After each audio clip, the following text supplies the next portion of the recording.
as the questions have started to come in regarding our harness winder, I have been asked, a few questions anyway, about how I stitch my harnesses. Now, this is a cross stitch. Fellow by the name of Drew Nickel turned me on to this. I used to have these sewn up like everybody else, and that's just fine, but sometimes you get a personal satisfaction out of doing it yourself, and certainly certainly there's more flexibility. You know, you're not deciding, you know, how you stitch your harnesses and when until you actually go to configure your rocket. This does take some time, does take some patience. You'll see that obviously this harness is already done. We started this harness, there's several steps to it, including marking where your holes are. But probably what scares everybody off, it scared me off initially, is the actual stitching of the harness.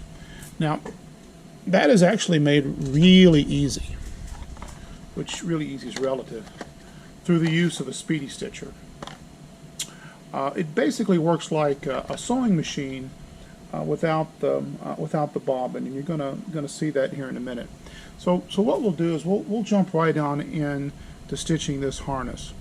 Now you can see in this case we've already attached a swivel. We've already secured our ends. Usually I'll use some super glue just to harden the ends and keep it from unthreading. The tape I just leave, it'll stay there forever. And then you mark it. Now, based on the strength of your harness, we'll talk about this later sometime, then you calculate, well, just how many stitches should you have to make sure that the strength of your stitches collectively exceed the strength of the harness. And in this case, I think it's in the neighborhood of about 52 stitches or so, because we're using 100-pound Kevlar. Now, some people whose names I won't mention, or maybe have already mentioned, will probably shoot me for that, will cover their stitching in shrink wrap, and there's certainly nothing wrong with that.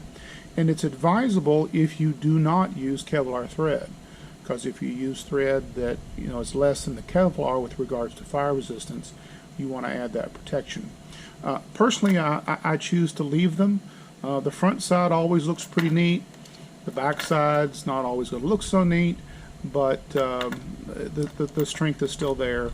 And plus, if you leave your stitching exposed, then obviously you could determine whether or not any of it broke, and what the general condition is. So I'll generally leave that exposed. I use the black instead of yellow because the black's easy to see against the yellow harness. So we'll go ahead and jump right into this here. We'll talk about how, at least I like to load my stitcher, maybe in another video. You can see sort of what happens, and there's a lot of directions on the internet on how you load and use a stitcher. One of the things that I do is I'll wrap the stitcher around the handle. That gives me a little bit better grip on the side to hold it, which is important as you work down your stitch, particularly with this Kevlar. So we'll cover that maybe in a later video. So to start this, it's pretty simple. Once you've loaded this, you then pick the point you're going to start on. Now, generally you're always going to want to work to the end because the harness will have a tendency to stretch, and that would just make sense. And so what you're doing is you're securing the first part of your loop first. In this case, there's been some markings and some measurements done that we'll cover in another video, cover in another segment. But then I just, in this case, use a simple little hemostat to hold it, and then by extending my table and then putting that in a groove, it makes it easy to work with.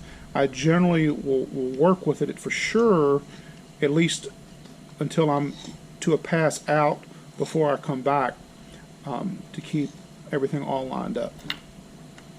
So the little piece of fiberglass there just raises it to accommodate for the extra width of the swivel. So here we go. So I also, because I'm old and blind, will put on some magnifiers here, and then we'll push this first one home. And you, after you stick in your finger a few times, this won't become a problem for you. So you can see what we've done here. We've gone through, and you're sort of going to want to turn around and look at the back of this. And then you're going to pull, if I find it here, here's my tail end. Then you're going to pull your tail end through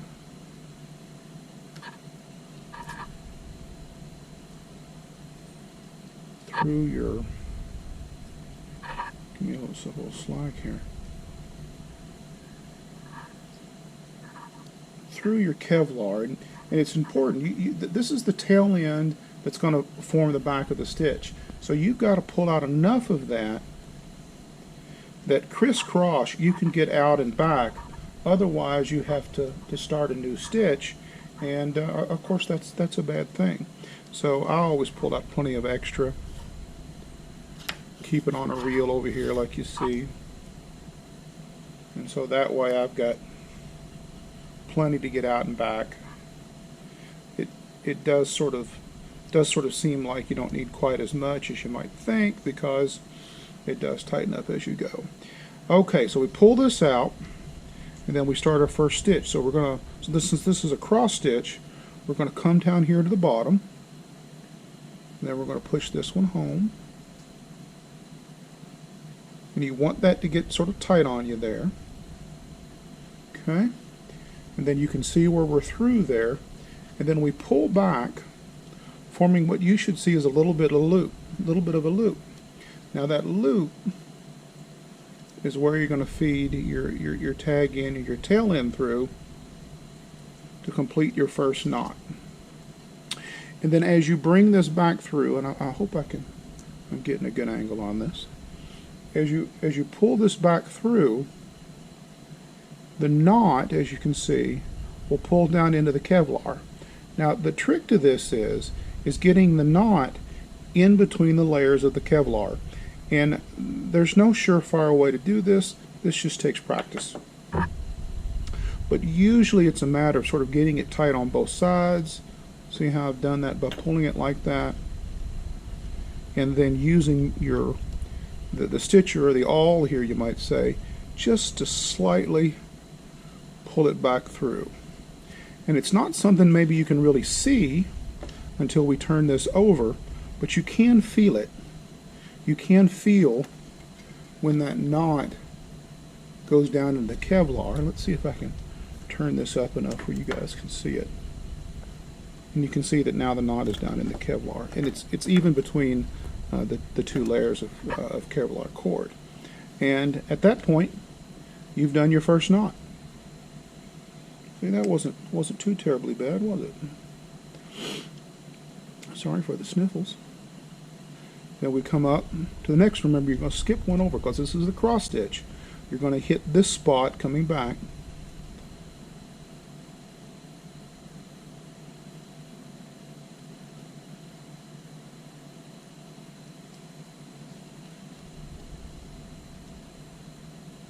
Go through. There's our loop again. There's the knot. Now, a lot of times I will put the thread in my mouth, but that sort of makes it hard to talk, so I'm pulling it out for the video. That means the end of the thread's where I can get to it. So then we're going to pull that down again like that. Sort of pull that knot on through.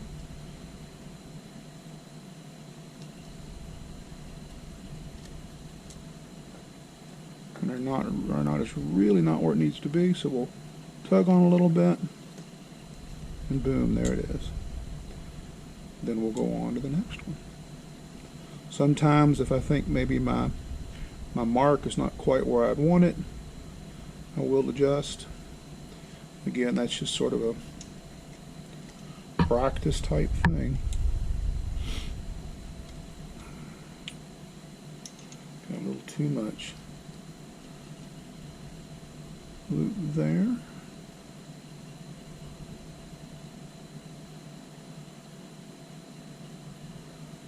the first one. Okay, oh, there's the third one.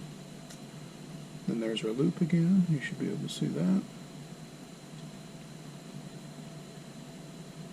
Pull it through. Put the thread in my mouth so I can always know where it is. Pull the knot through. Tighten it up. Check it. Like I said, after a while you can sort of get where you can feel to do this without even checking the back side. But wow. Okay, so there we go. We'll stop the video for the time being. We'll do several of these, and then we'll come back as we get to the end. Okay, we are back. We left off in that previous segment with having started this first run down the harness. Didn't want to bore you with several threads here. It's all the same. But now we're near the end. So we'll do the last few threads here on the video, and then we'll make the turn and head back home. Okay, tighten up our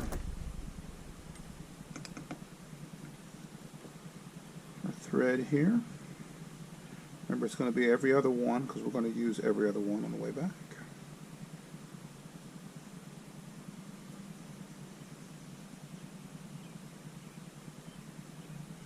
Try not to stick our finger there. Get a feel for that quickly. If not, there will be plenty of bloodletting. Okay, so we're through. See how that looks there on the back. Now we're going to pull this out. You can see it forms our loop. Put our loop through. Stick the tail end in my mouth there to hold it. And then start to pull that back through. Now normally I wouldn't hold it this way, but I'm doing it so you can readily see it. Take it slow.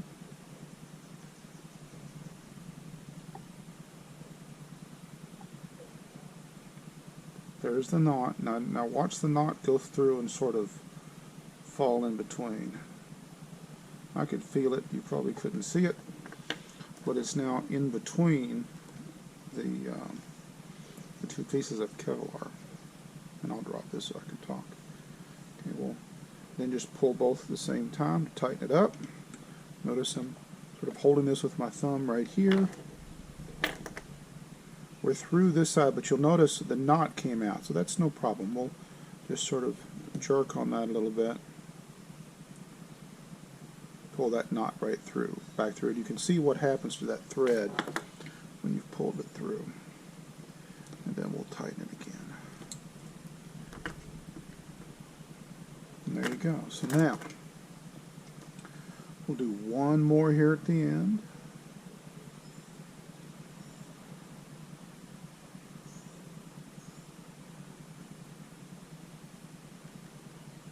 All twig it in right.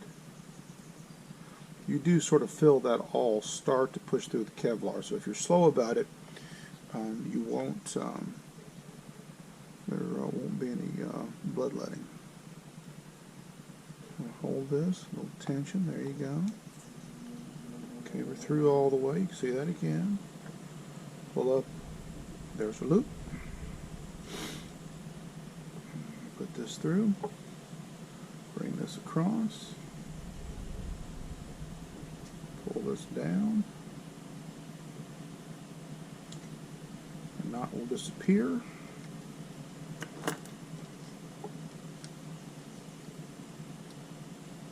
Tighten up. Check our knot. See, this time we didn't pull it out. That one looks real good. And we're through. Now here's where we make the turn. Obviously, we're going to have to go up to this top, this immediate top, to get a square in, which is exactly what we need to do. Principle's still the same, though.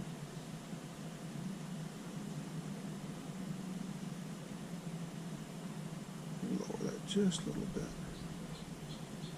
sometimes this end will be a little bit harder, because remember I use CA glue to hold my Kevlar together at the end. Sometimes that seeps down to the first thread or so, but ideally you don't want it to do that because it makes the Kevlar brittle. It's okay if it's obviously brittle on the end,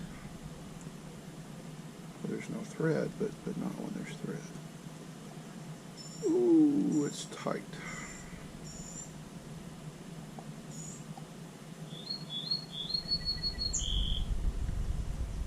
Okay, I think we're through enough, so we'll pull this enough. See, we got just a little bit of loop to pull through. Pull it through. Pull it back.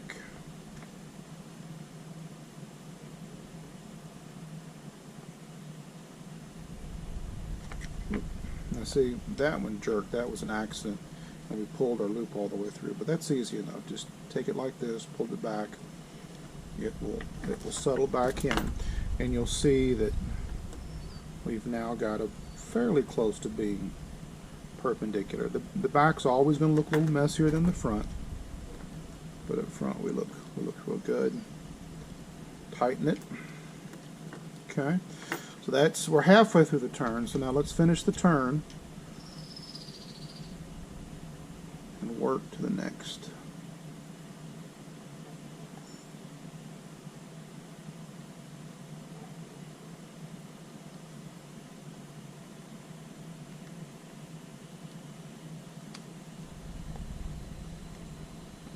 Check this to make sure, and that's pretty close. That's good enough.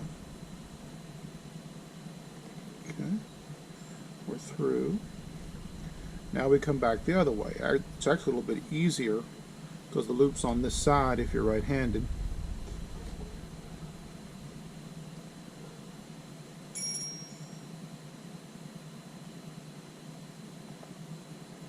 And we'll pull through again. It's just really tight. But again, that's easy enough to take care of. You can see the knot there. Just pull the knot back through. Knots in between. Tighten it up. And we've started our way back. We'll do one more. We'll then break away here. Do these midway down. Do the midfield, and then we'll come back for the end, which has a little special twist to it.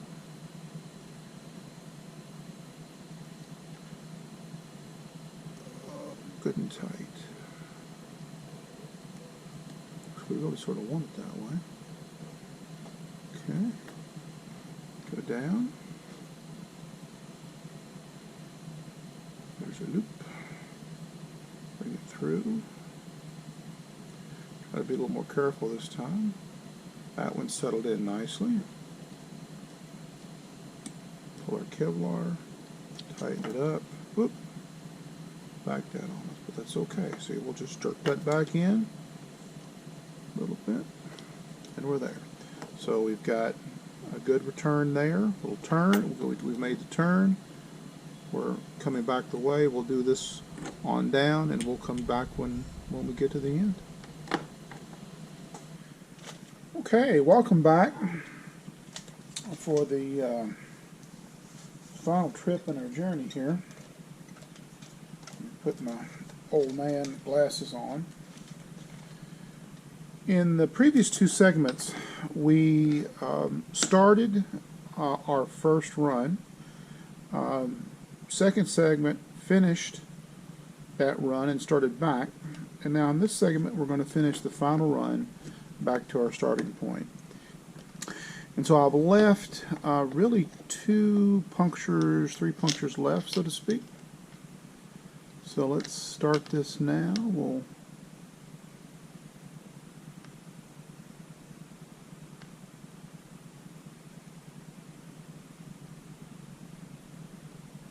punch this one in.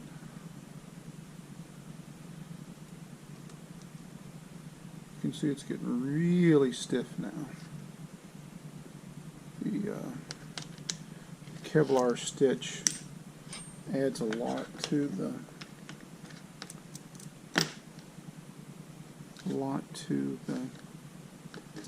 harness. Of course, you can see our tag end here is gotten quite a bit shorter. If it doesn't, you've done something wrong, of course. We'll pull it through. You'll see that knot disappear. Looks like it's where we need to be. We'll grab both ends. I'm holding this thread with my thumb here. You'll sort of develop your own way of putting that thread through the Speedy Stitcher, but in my case I wrap it around like you can see there. Okay, and so now here's the last one before we then do the last one to connect it up.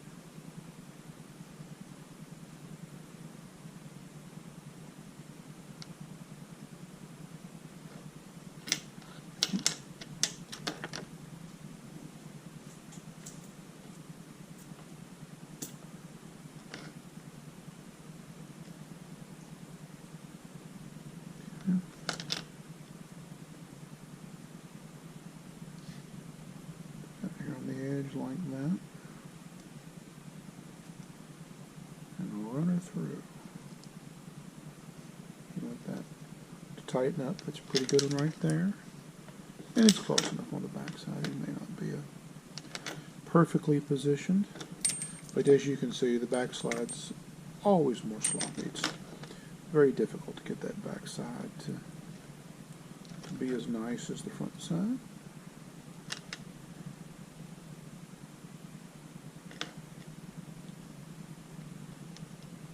Whoop, let's see, I pulled that one through a little bit too much.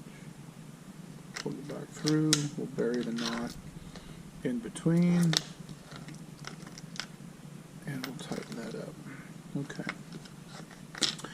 Now remember, this was the original tag where the thread went in. Not where it went in, it just went in. We've come back, and so now we're going to go through here and then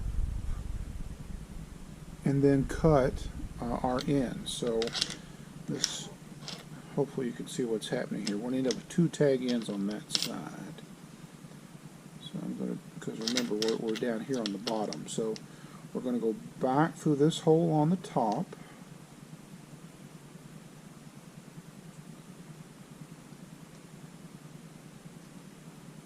This gets the two ends together on the same side. Now, so we missed that a little bit. I'm going to go down a little bit, angle down. Still missed a little bit. Angle down again. Now that sounded like, yeah, that's close enough. So push that through. Okay. And then we're going to pull this out so we can cut it.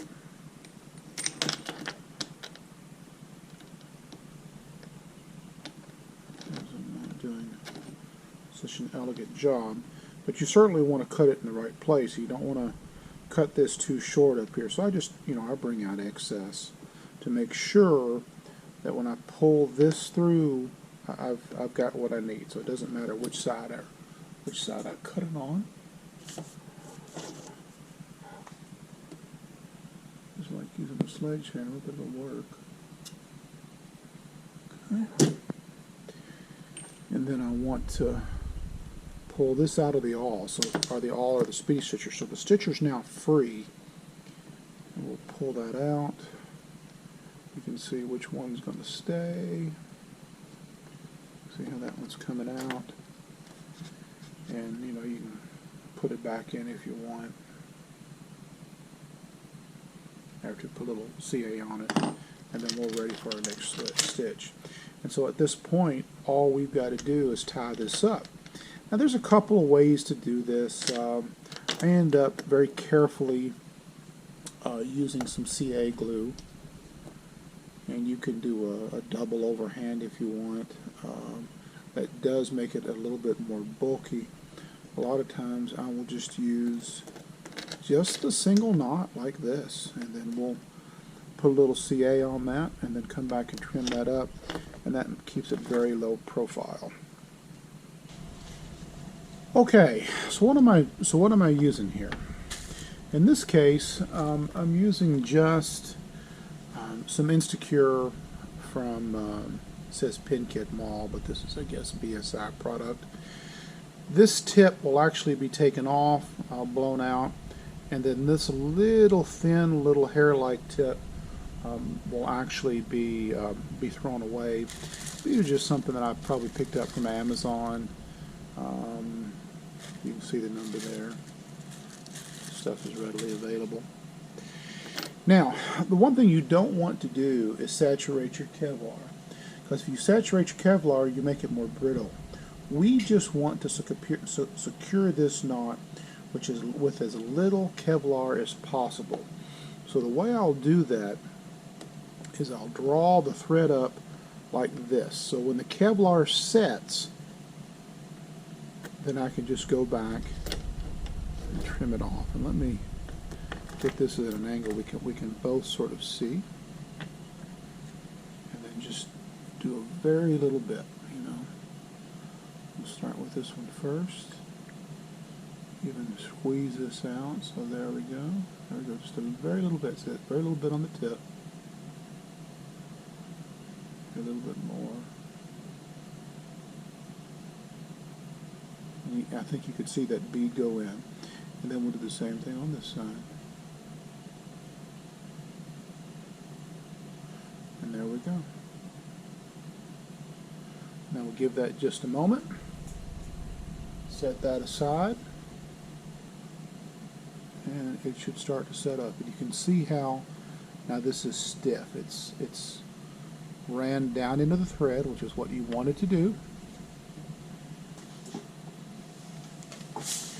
I had to go track down my blunt nose nail clippers, which work really well for this as opposed to having a curve. And so we'll do this first one. And get right down against it. Just make sure that you're not clipping any Kevlar fibers you don't want to on the harness. And there goes the first one. Nice and neat.